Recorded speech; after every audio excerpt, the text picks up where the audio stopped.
I arrived home from my job at the family accounting firm to find my parents frantically packing designer luggage in the living room. Bright vacation brochures for Maui scattered across the coffee table, while my sister Jessica giggles on the phone about spa appointments and beachfront dinners. When I asked where my suitcase was for Jessica's 25th birthday celebration, my mother Patricia pointed coldly at a towering stack of financial documents on the dining table. Someone has to finish your sister's quarterly reports. Stay home and be useful for once instead of embarrassing us. The words hit me like a punch to the gut. I stood there in my wrinkled work shirt, still clutching my car keys, watching my father Gerald zip up a leather suitcase that probably cost more than my monthly salary. The living room buzzed with excitement that clearly didn't include me. "But Mom, it's Jessica's birthday trip," I managed to say, my voice sounding smaller than I intended. "You said the whole family was going." Jessica looked up from her phone call, her perfectly manicured nails catching the light as she covered the receiver. "Harris, seriously? Someone needs to handle the client deadlines. You're actually good at that boring stuff." She rolled her eyes and went back to her conversation about poolside cocktails and sunset dinners. I felt my chest tighten. This was supposed to be a family celebration.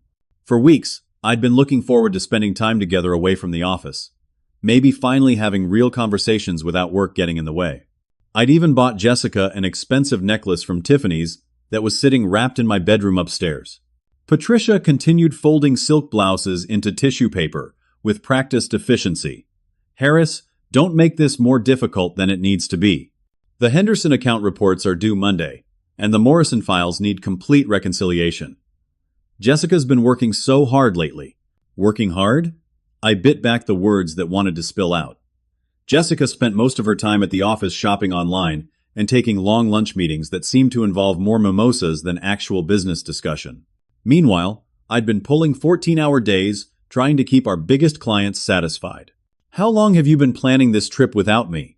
I asked, noticing the pre-printed boarding passes tucked into Patricia's travel organizer. "Oh, don't be so dramatic," Gerald said without looking up from his packing. "It's not personal, son. Someone has to maintain our reputation with these accounts. Jessica deserves to celebrate properly after landing the Richardson contract." The Richardson contract. My stomach dropped.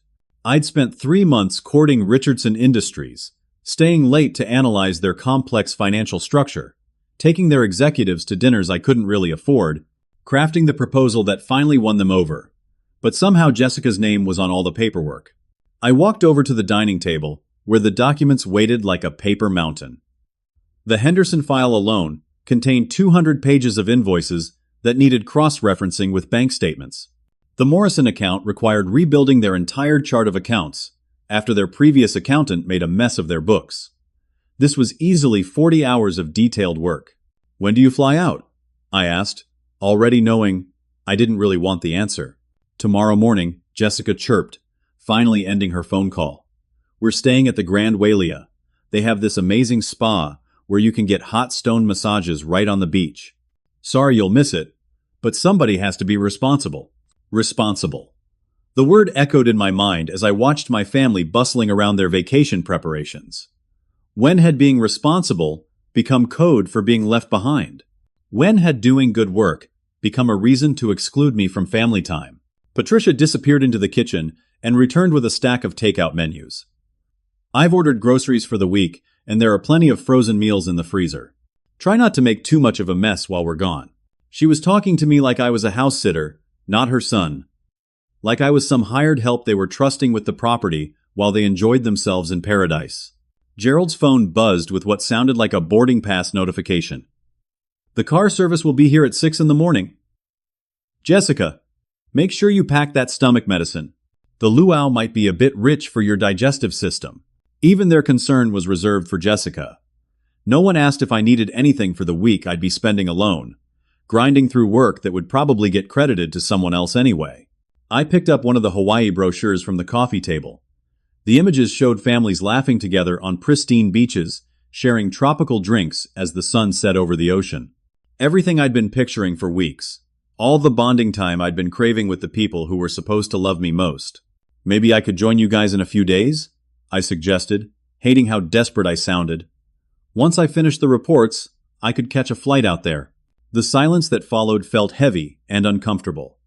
Patricia and Gerald exchanged one of those married couple looks that communicated entire conversations without words. "Oh, Harris," Jessica said with exaggerated sympathy. "The resort is completely booked. It's peak season. Besides, someone should really be here to handle any client emergencies that come up." Client emergencies. Right. Because in 25 years, we'd never figured out how to forward phone calls or handle business remotely.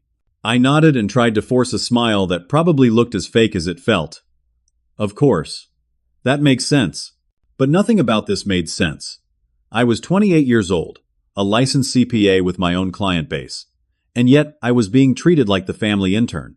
I'd been working at Anderson Family Accounting since I graduated college 6 years ago, and somehow I still felt like I was earning my place every single day. As I headed upstairs to my room, I could hear them resuming their excited chatter about snorkeling excursions and dinner reservations. Their voices faded as I closed my door and sat on the edge of my bed, staring at Jessica's wrapped gift. 24 hours from now, they'd be toasting Jessica's birthday on a tropical beach, while I'd be hunched over financial spreadsheets in an empty house. And somehow, this was supposed to feel normal. The next morning, I woke up to the sound of car doors slamming and luggage wheels rolling across our driveway. Through my bedroom window, I watched a black sedan pull away with my family inside, their laughter muffled but still audible through the glass. The house felt instantly different, like all the energy had been sucked out along with their departure. I made coffee in the eerily quiet kitchen and sat down at the dining table with the stack of documents.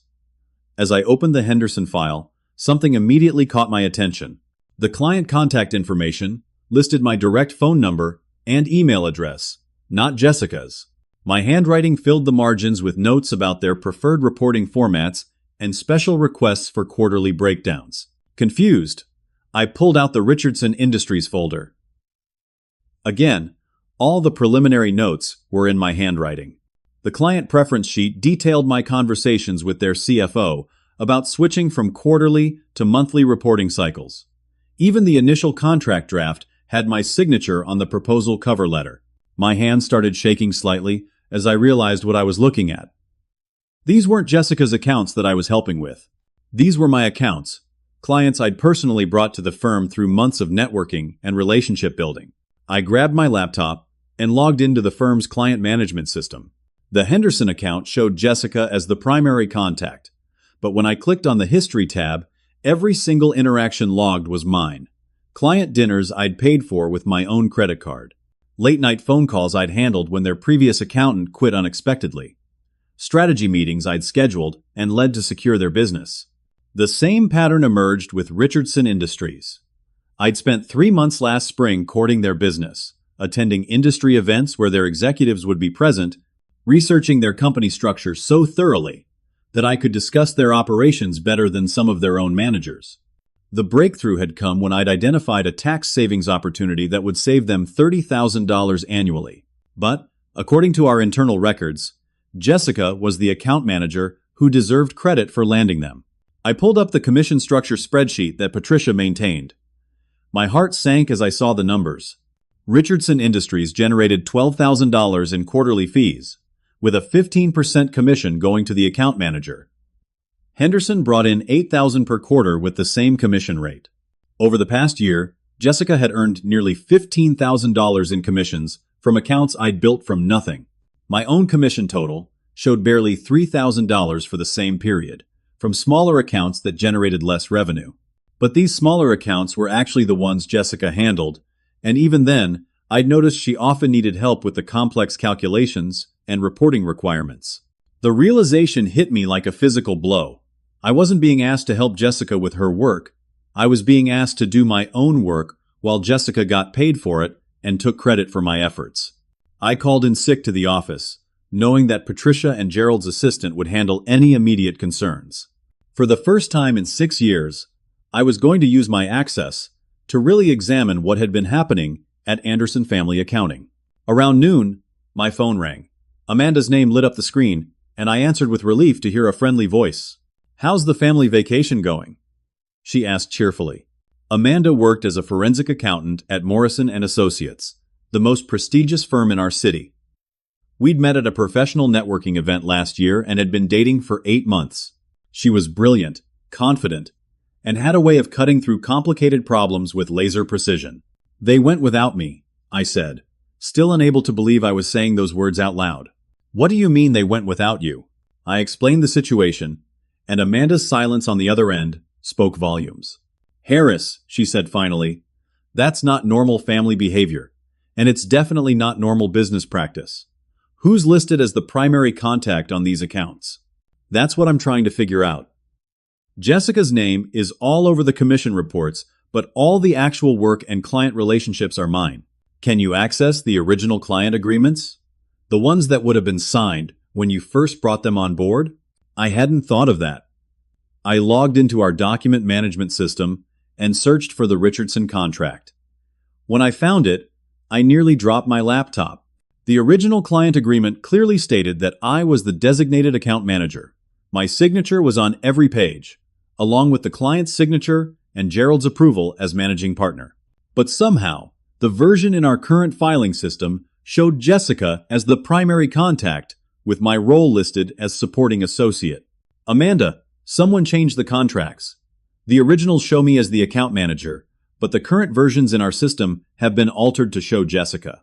"That's falsification of business records," Amanda said, her voice taking on the sharp tone she used when analyzing financial crimes at her firm. "Harris, what you're describing isn't just favoritism. It's fraud." I felt dizzy. My own family had been systematically stealing credit for my work, and apparently commission money that should have been mine. "There's something else," Amanda continued. "Remember when I mentioned that Morrison & Associates has been looking for someone with your specialized experience in manufacturing accounts? The position comes with a partnership track and full autonomy over your client base. 6 months ago, Amanda had mentioned the opportunity, but I dismissed it. Working for the family firm had always been my plan. Gerald had raised me with stories about building Anderson family accounting from nothing, about how someday it would be Jessica's, and my responsibility to carry on the legacy. Now I wondered if there had ever really been a place for me in that legacy, or if I'd always been seen as temporary help.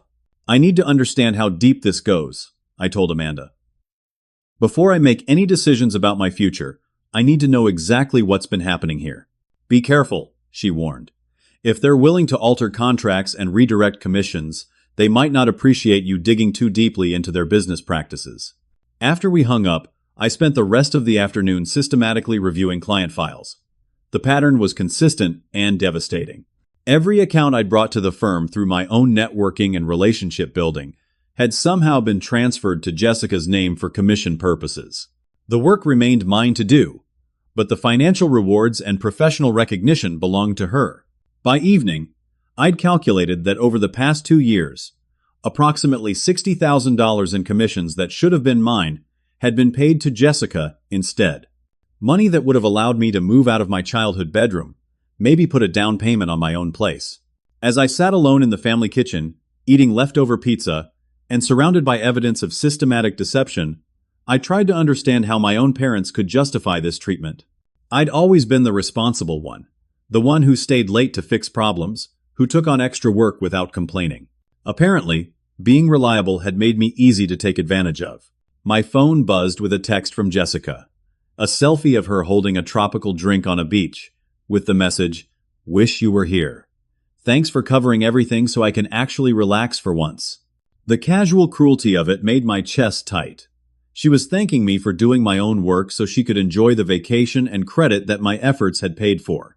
I looked around the empty house, at the stack of documents representing hours of unpaid labor, at the commission statements showing money that should have been mine.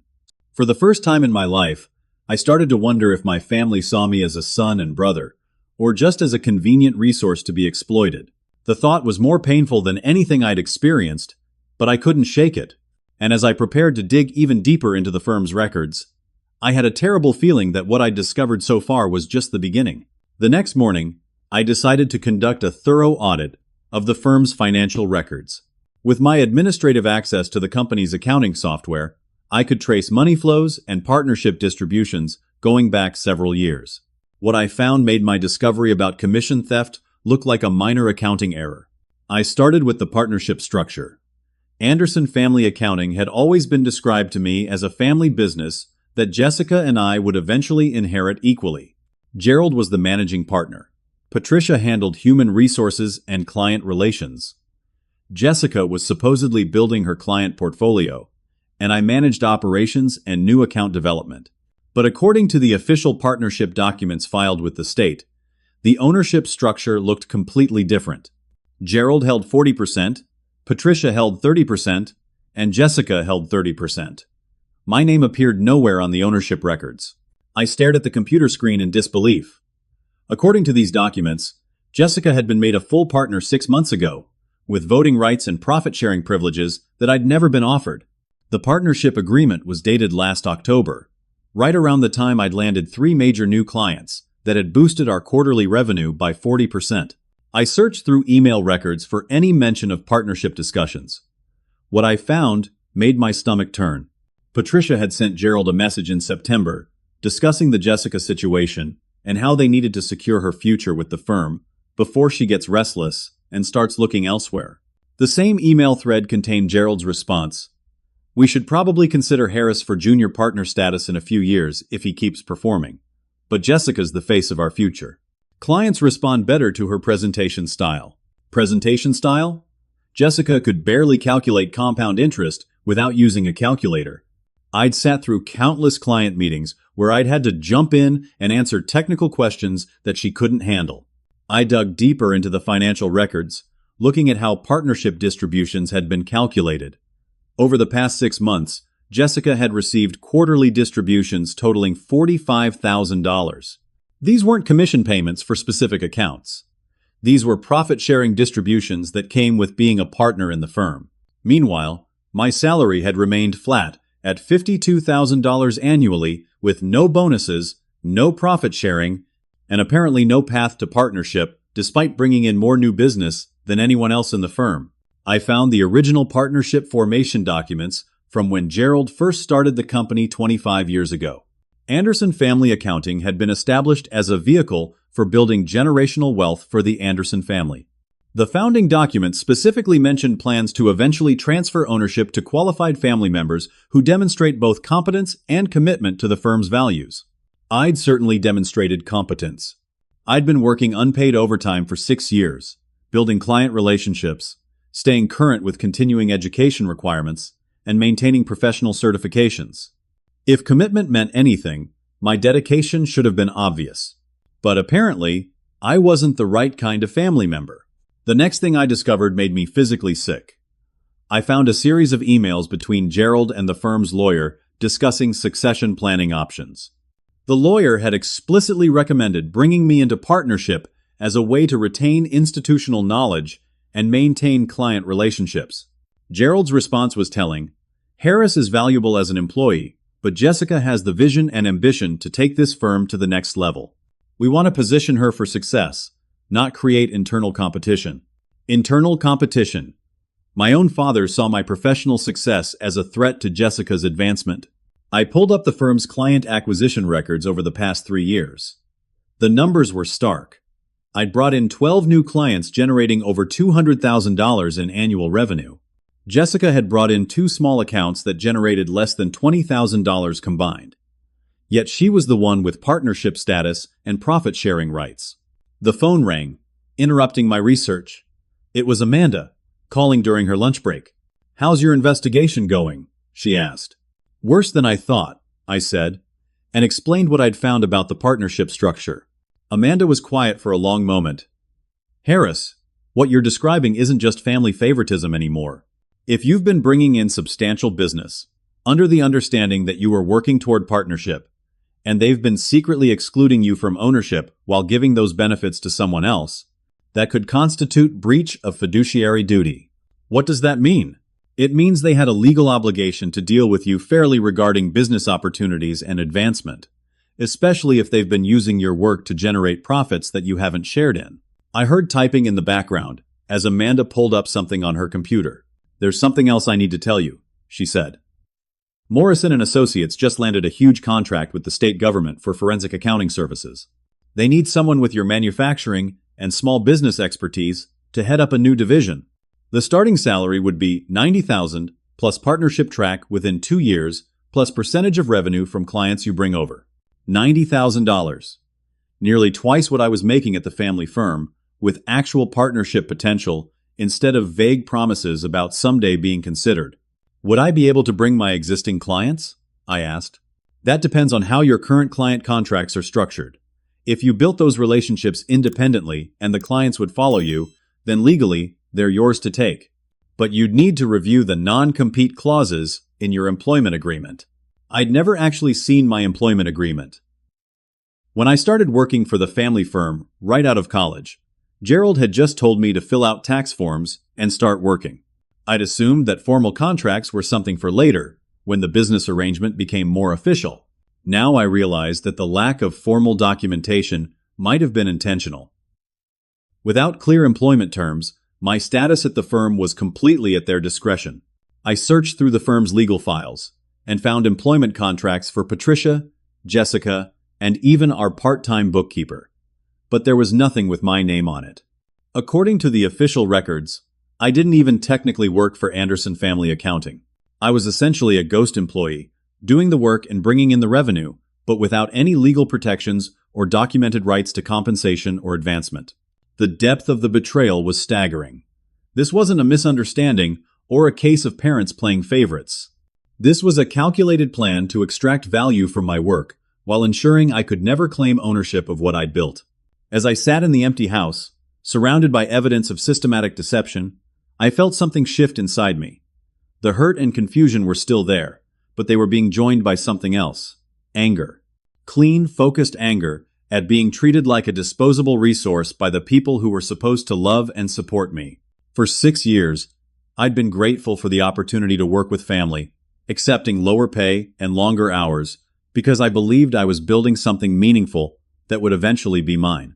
I'd turned down other job offers, delayed starting my own practice, and invested my time and energy into making Anderson Family Accounting successful. And my reward was to be excluded, exploited, and ultimately discarded. My phone buzzed with another text from Jessica. This time it was a photo of her getting a massage on the beach with the caption, "So nice to finally have some time to unwind. You're the best for handling everything." I stared at the message for a long time. Jessica was unwinding from work she'd never actually done, while I sat alone doing the real work that would generate the profits she'd collect as a partner. But as I looked at that photo, I realized something important.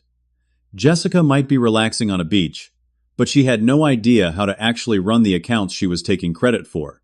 If I walked away, the clients would quickly discover that their supposed account manager couldn't answer basic questions about their financial situations. And suddenly, I knew exactly what I was going to do.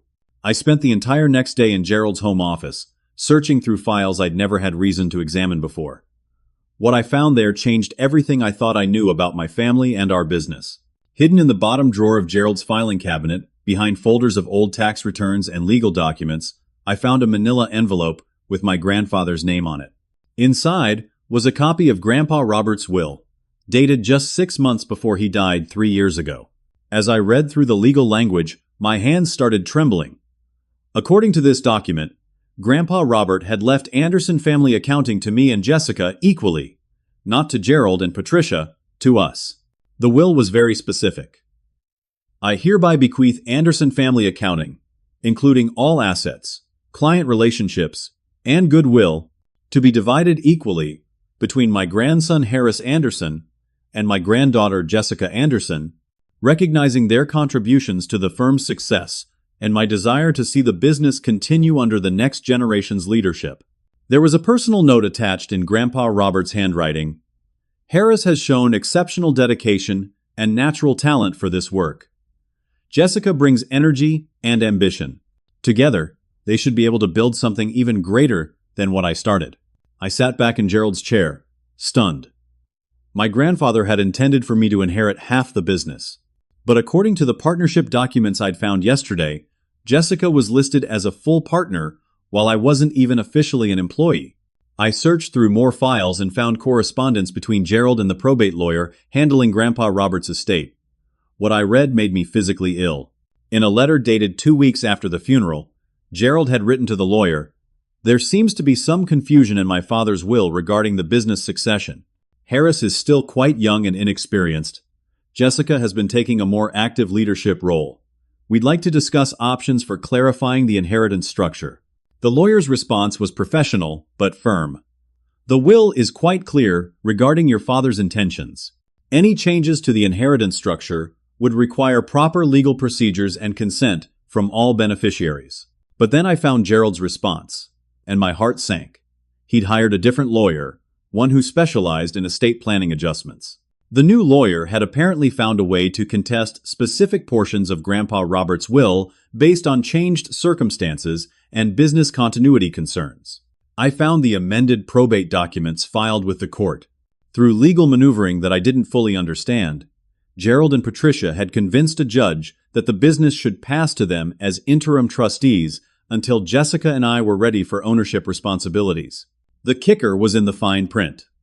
The amended documents required both Jessica and me to demonstrate sustained professional competence and commitment to family business values before we could inherit.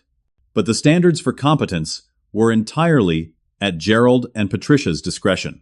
Essentially, my parents had stolen my inheritance and created a system where they could keep it indefinitely by simply claiming that I wasn't ready for ownership. But there was more. I found a recent legal memo discussing their long-term plan. According to this document, Gerald and Patricia intended to transfer full ownership of the business to Jessica on her 30th birthday, claiming that I had demonstrated a preference for technical work over leadership responsibilities. Leadership responsibilities? I'd been leading client relationships and business development for years. I'd just been doing it without the title or compensation that should have come with those responsibilities. I made copies of everything and called the original probate lawyer, the one who'd handled Grandpa Robert's will initially. His secretary said he could see me the next day to discuss concerns about estate administration. Then I called Amanda. When I explained what I'd found, her reaction was immediate and fierce. "Harris, this is inheritance fraud. What they've done is illegal on multiple levels. Your grandfather's will should have been honored unless there were legitimate legal grounds for challenge, and family preference doesn't qualify. What can I do about it? You can contest the amended probate ruling. You can also file a lawsuit for conversion of assets, since they've been using business profits that should have belonged to you. And depending on how the legal maneuvering was done, there might be criminal fraud charges possible." The thought of taking legal action against my own family made me feel sick, but so did the realization that they'd been systematically robbing me for 3 years. "There's something else," Amanda said. "I spoke with my managing partner about your situation. Morrison and Associates doesn't just want to hire you. They want to offer you a full partnership position immediately, with your own division and complete autonomy over client relationships. They're willing to provide legal support if you need help extracting yourself from your current situation. A full partnership. At 28 years old, with one of the most respected accounting firms in the state.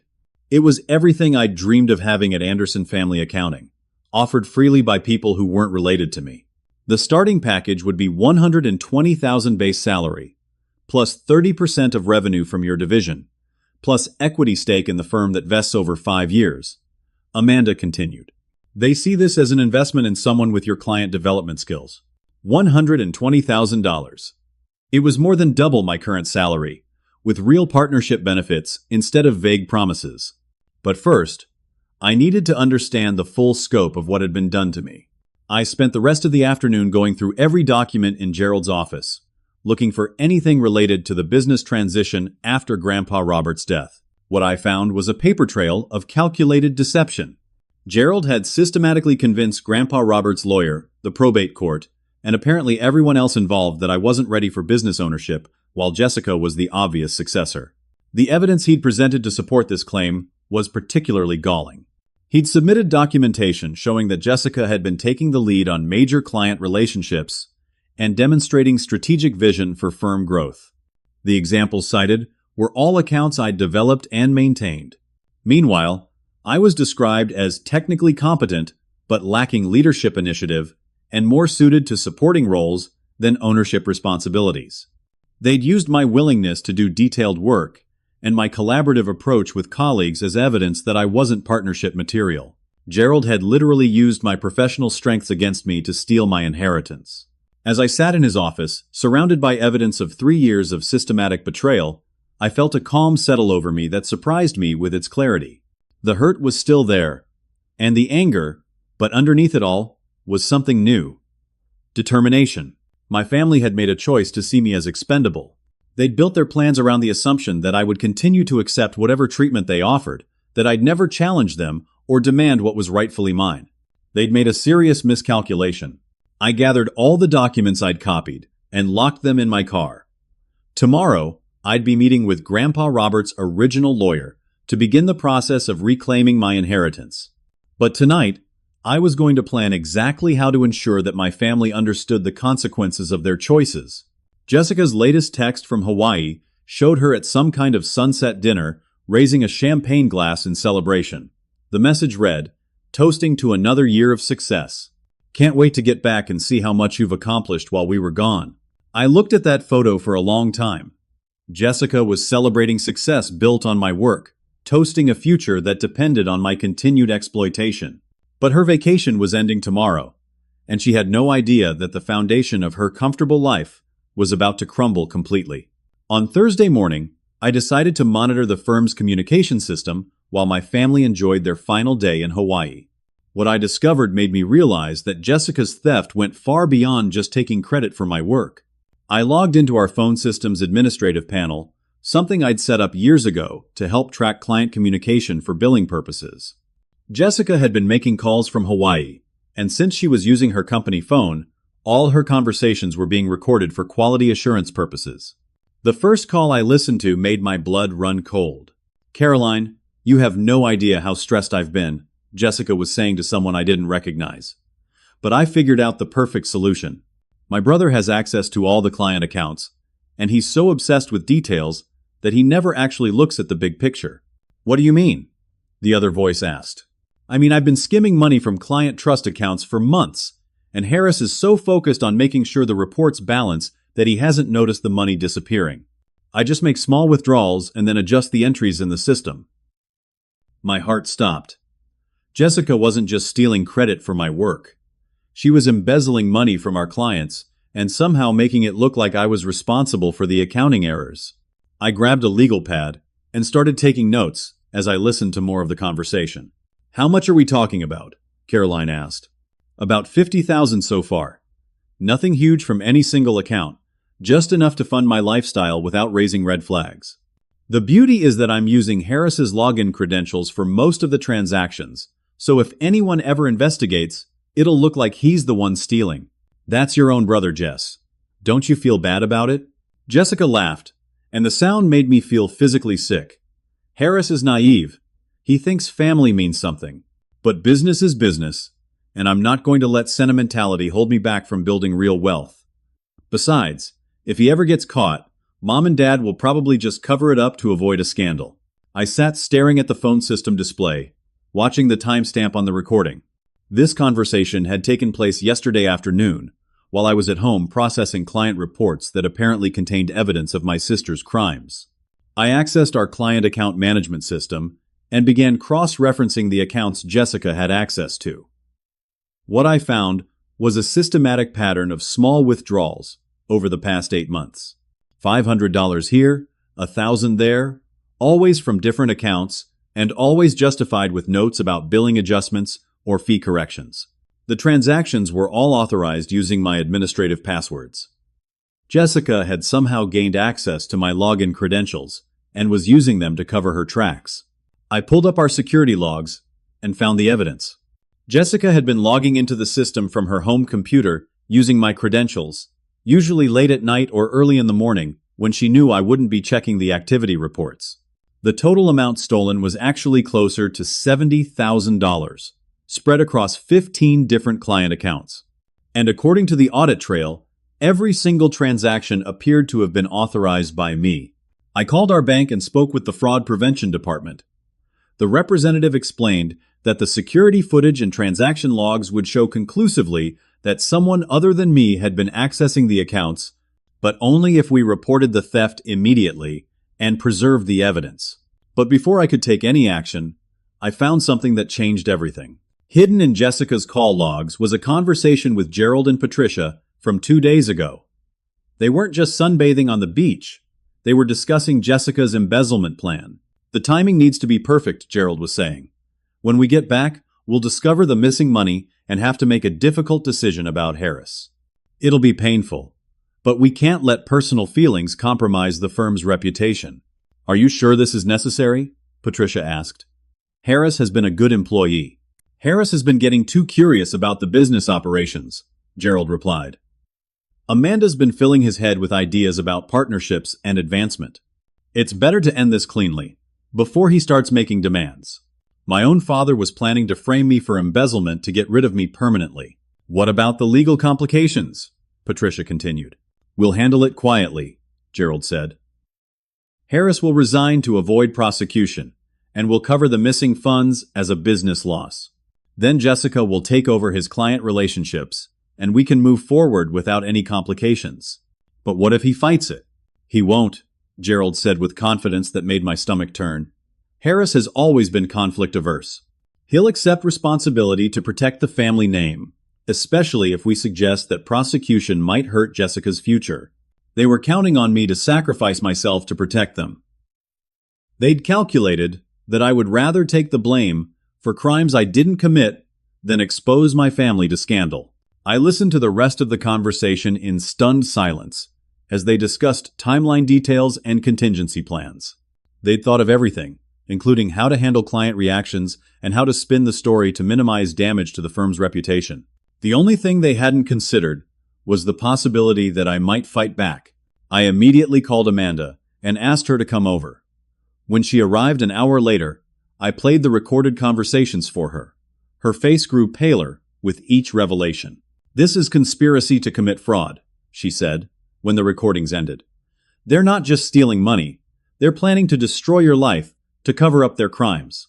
What do I do? First, we preserve all this evidence. Then we contact the police, the State Bar Association, and the clients whose money has been stolen. Your family has made this a criminal matter. I felt like I was standing at the edge of a cliff. Once I took these steps, there would be no going back to family dinners and holiday gatherings. I would be permanently severing my relationship with the only family I'd ever known. But as I thought about Jessica laughing about stealing money while framing me for her crimes, and Gerald calmly planning to destroy my reputation to cover up their theft, I realized that the family I'd been loyal to had never actually existed. The people who were supposed to love and protect me had been planning my destruction for months. Amanda spent the afternoon helping me document everything and prepare evidence packages for the authorities. As we worked, I felt a strange sense of liberation. For the first time in my adult life, I was going to stop trying to earn approval that would never come and respect that was never on offer. My family had taught me an important lesson, just not the one they'd intended. They'd shown me exactly how little I meant to them, which meant I was free to stop caring about what they thought. Their vacation was ending tomorrow, and they expected to return home to begin their plan to frame me for embezzlement. Instead, they were going to discover that their intended victim had become something much more dangerous. A person with nothing left to lose. That evening, I made a discovery that revealed the true depth of my family's betrayal. While organizing the evidence Amanda and I had collected, I noticed something odd about the timestamps on Jessica's recorded calls. She'd been making these conversations from Hawaii, but the call logs showed activity on her office computer at the same time. I drove to the office building and used my key to get inside. Jessica's computer was still logged into the client management system, and what I found there made me understand that this conspiracy was even worse than I'd realized. Someone had been accessing client accounts from Jessica's computer while she was in Hawaii, continuing the embezzlement operation even while she was out of town. But Jessica was clearly on the beach during these transactions, which meant someone else was involved. I checked the security camera footage for the past 3 days. What I saw made my heart sink. Patricia and Gerald hadn't just been planning this scheme. They'd been actively participating in it. On Tuesday morning, just hours after their flight was supposed to depart, Patricia had come to the office and spent 2 hours moving money between client accounts. She was deleting transaction records and creating false documentation to make the theft harder to trace. But that wasn't the worst part. While Patricia worked on covering up the financial crimes, Gerald was in his office creating what appeared to be a comprehensive plan to frame me for everything. I found the evidence on his computer. A detailed document titled Harris Situation, Resolution Strategy, that outlined exactly how they intended to destroy my life. The plan was sophisticated and cruel. They'd been collecting what they called supporting evidence of my supposed misconduct for months. Screenshots of client interactions taken out of context. Fabricated reports about my work performance. Even fake documentation suggesting I'd been struggling with gambling debts that would provide a motive for embezzlement. According to their timeline, they would discover the missing money within a week of returning from vacation. They'd express shock and disappointment about having to investigate their own son. Patricia would tearfully recount warning signs they'd allegedly noticed, but ignored out of family loyalty. The documentation they'd prepared made me look like a desperate employee who'd been stealing from clients to fund personal problems. They'd even created fake credit card statements showing large cash advances and gambling transactions that had never occurred. But the most devastating part was the conclusion of their plan. After forcing me to resign in disgrace, they intended to have me arrested for embezzlement and prosecuted to the full extent of the law. Gerald's notes explicitly stated that a criminal conviction will prevent Harris from working in accounting anywhere else, eliminating any competitive threat to Jessica's future. They weren't just planning to fire me or exclude me from the family business. They were planning to destroy my entire professional life to ensure I could never compete with Jessica in any way. I sat in Gerald's chair, reading through their detailed strategy for ruining my reputation, my career, and my freedom, and felt something break inside me that could never be repaired. This wasn't family dysfunction or favoritism. This was calculated cruelty designed to eliminate me as inconveniently as possible. I spent the next hour copying every file, document, and piece of evidence I could find. Gerald had been thorough in documenting their plan, which meant I now had comprehensive proof of conspiracy, fraud, and attempted framing. But then I found something that changed the entire situation. Hidden in a password-protected folder on Gerald's computer was a collection of audio recordings. My father had been secretly recording conversations with Jessica for months, documenting her admissions about the embezzlement and her plans to frame me. The recordings made it clear that Gerald wasn't just covering up Jessica's crimes. He was orchestrating them. In one conversation from 6 weeks ago, Gerald was coaching Jessica on how to access client accounts without triggering security alerts. Use Harris's login during business hours, he advised. The system won't flag transactions that appear to come from the primary account manager during normal working periods. In another recording, Patricia was helping Jessica plan which clients to target. The Henderson account has enough volume that small withdrawals will be hard to notice, Patricia suggested. And Harris is so focused on their quarterly reporting that he won't catch discrepancies in the monthly reconciliations. My parents weren't just enabling Jessica's embezzlement. They were teaching her how to do it more effectively while ensuring that I would be blamed for her crimes. But the most chilling recording was from last week, just before they left for Hawaii. What if Harris figures it out? Jessica asked, sounding nervous for the first time in any of the conversations. He won't, Gerald replied, with absolute confidence. Harris has spent his whole life trying to please us. Even if he suspects something, he'll convince himself that he's wrong rather than believe his family would betray him. But if he does find evidence, then we stick to the plan, Patricia said. Harris has been accessing those accounts for months.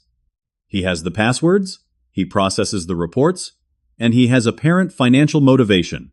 No one will believe him over the three of us. They'd been counting on my loyalty and my desperate need for family acceptance to make me an easy target. They'd assumed I would never fight back because I'd never fought back before. They were about to learn how wrong they could be.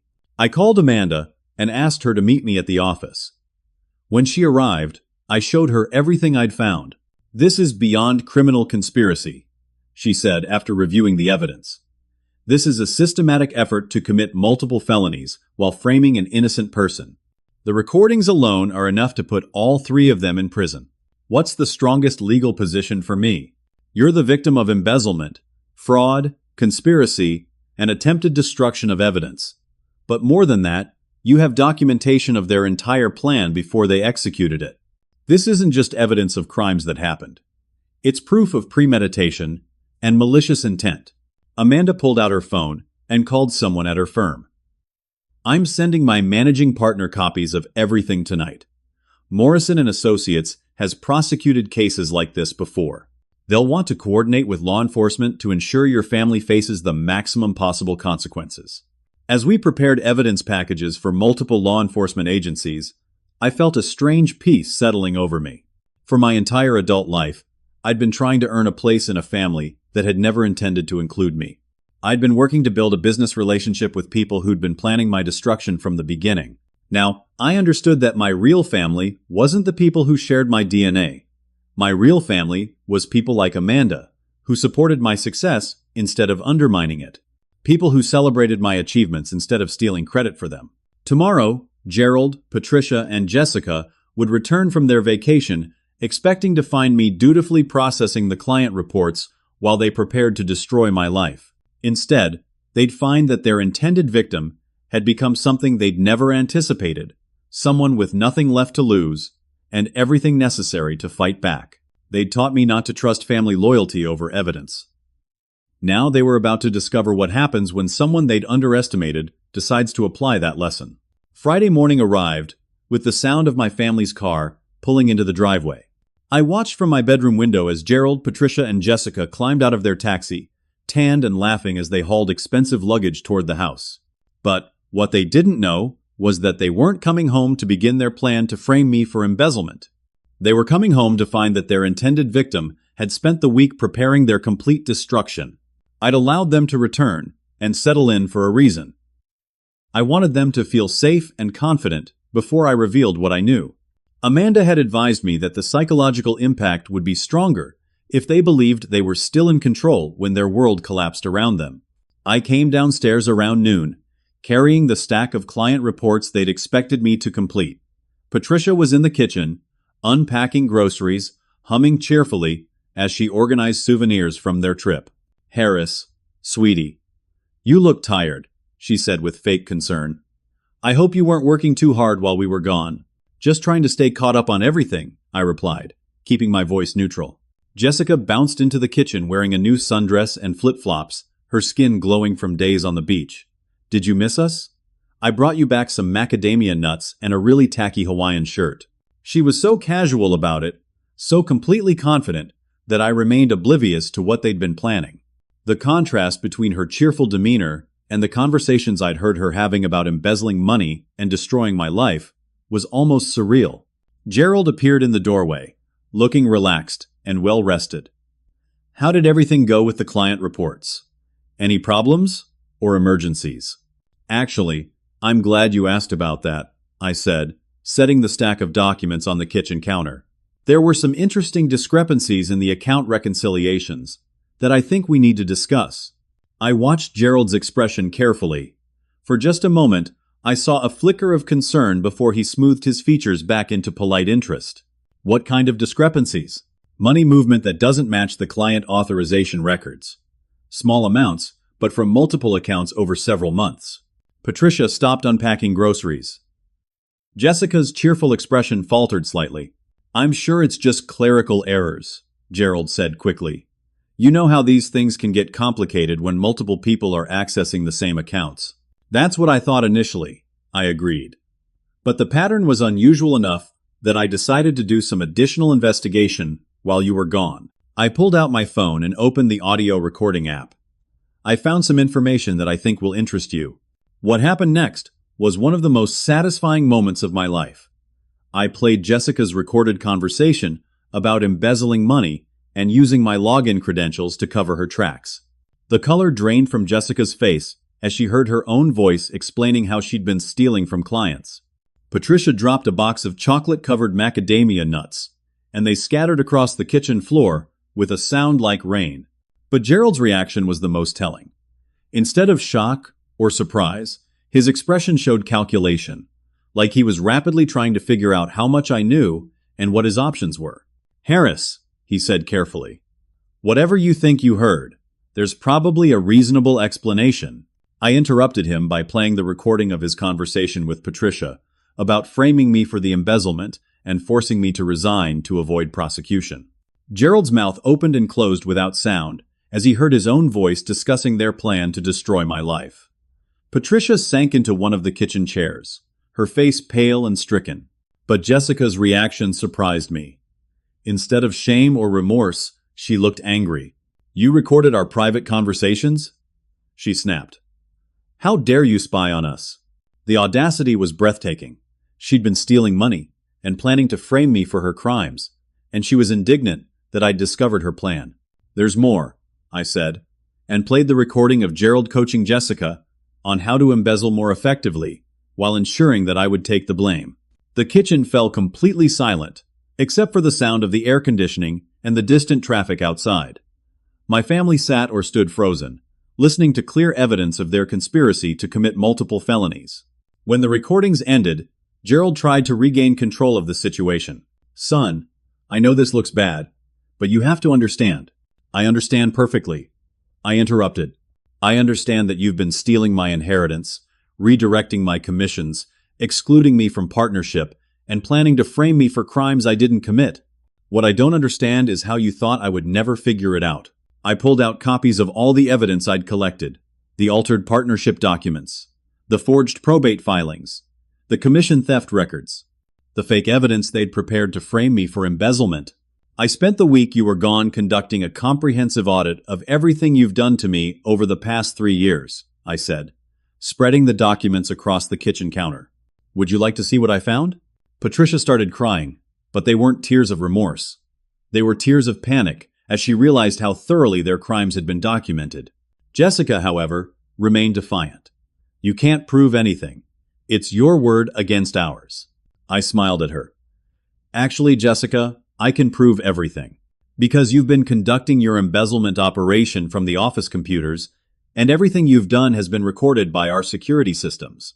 That's when I played the final recording, the one that would destroy any remaining hope they had of escaping consequences.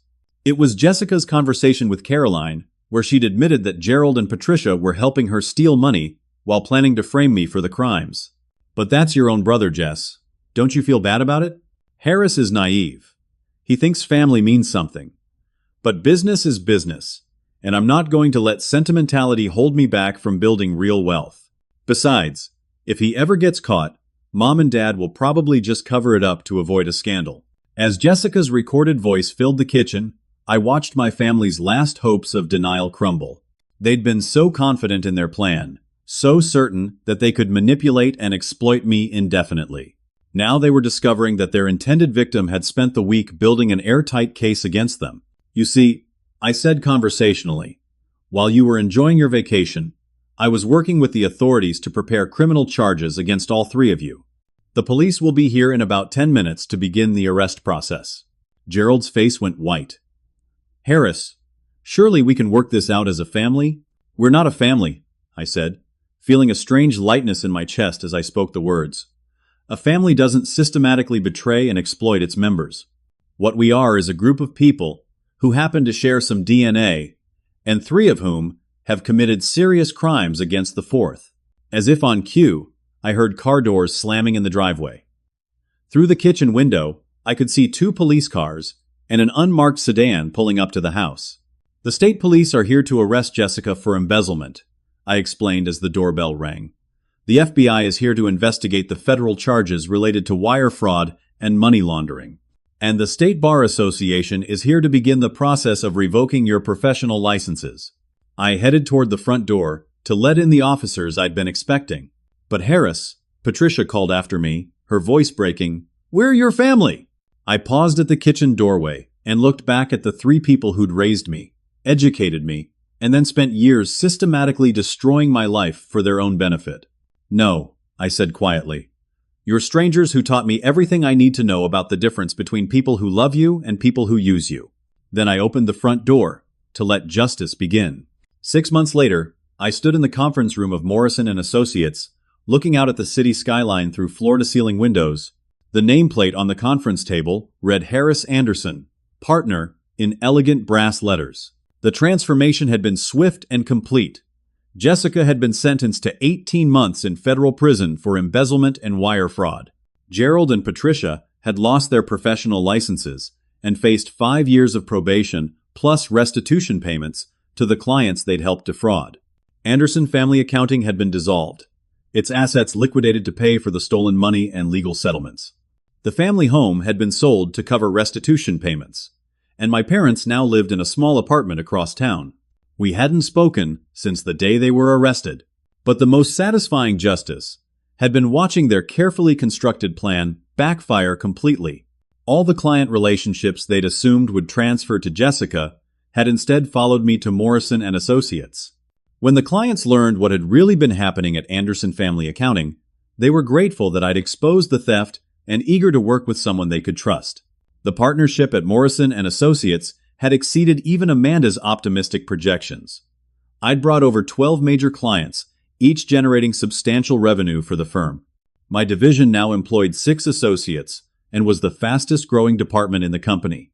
More importantly, I was finally working in an environment where success was rewarded rather than stolen, where competence led to advancement rather than exploitation. Amanda walked into the conference room, carrying 2 cups of coffee and a folder containing our latest quarterly reports. "The Richardson Industries contract expansion is official," she said, sitting down across from me. "They want us to handle all their subsidiary accounting as well. That's another $40,000 in annual revenue." Richardson had been one of my first major client wins at Anderson Family Accounting, back when I'd thought I was building something for my family. Now they were helping me build something for myself. "There's something else," Amanda continued, opening the folder. "Morrison and Associates has been asked to testify as expert witnesses in a congressional hearing about family business fraud. They want you to represent the firm." The irony wasn't lost on me. My family's betrayal had ultimately led to opportunities and recognition that would never have been possible at Anderson Family Accounting. "Have you heard anything about how they're doing?" Amanda asked gently. I'd been wondering the same thing, though I hadn't been actively seeking information about my parents or Jessica. Through professional networks, I'd heard that Gerald had taken a job as a bookkeeper for a small retail business. Patricia was working part-time as an administrative assistant. Jessica would likely struggle to find accounting work anywhere when she was released from prison. "They made their choices," I said. "Just like I made mine, and I had made choices. The most important one was to stop defining myself by the approval of people who'd never genuinely cared about my well-being. For 28 years, I'd been trying to earn love from people who saw me as a resource to be exploited rather than a person to be valued. The freedom that came from abandoning that impossible goal had been transformative." My phone buzzed with a text message from a number I didn't recognize. When I opened it, I saw a photo of Jessica in what appeared to be a prison visiting room, holding a sign that read, "I'm sorry, Harris. Please forgive me." Someone had apparently given her my number and convinced her that an apology might lead to reconciliation. I showed the message to Amanda, who shook her head in disbelief. "Even now, she thinks this is about forgiveness rather than consequences," Amanda said. "She still doesn't understand that some actions permanently change relationships." I deleted the message without responding. Jessica was learning the same lesson that Gerald and Patricia had discovered, that treating people badly has permanent results, regardless of whether you eventually regret your choices. But more than that, I'd learned something invaluable about the difference between family and people who happen to be related to you. Amanda and I had gotten engaged 3 months ago. Her parents had welcomed me into their family with genuine warmth and acceptance that I'd never experienced before. Her father, a successful engineer, had spent hours discussing my business plans and offering advice from his own entrepreneurial experience. Her mother had asked thoughtful questions about my goals and dreams, listening to my answers with real interest and support. For the first time in my life, I was part of a family where everyone's success was celebrated rather than undermined, where achievements belonged to the person who earned them rather than being redistributed based on favoritism. The conference room door opened, and Amanda's father walked in, carrying architectural plans for the house we were building together. "I have the final blueprints," he said, spreading them across the conference table. "The home office will have enough space for 2 people if you ever decide to work together." Working together. The idea that collaboration could be genuine partnership rather than exploitation still felt revolutionary to me. As we reviewed the house plans, I reflected on everything that had changed since that day I'd come home to find my family packing for a vacation that didn't include me. I'd lost a family that had never really valued me, but I'd gained a family that did. I'd lost a job where my work was stolen, but I'd gained a partnership where my contributions were recognized and rewarded. I'd lost relationships built on exploitation, but I'd gained relationships built on mutual respect and genuine care. Most importantly, I'd learned to recognize my own worth, instead of accepting other people's devaluation of it. The life lesson wasn't complicated, but it was profound. Never accept less than you deserve from the people who claim to love you, because genuine love shows itself through actions, not words. And when people show you who they really are through their choices, believe them the first time. As I signed the final contracts for our new home, I felt grateful for the painful lessons that had led to this moment. My family's betrayal had been devastating, but it had also been liberating.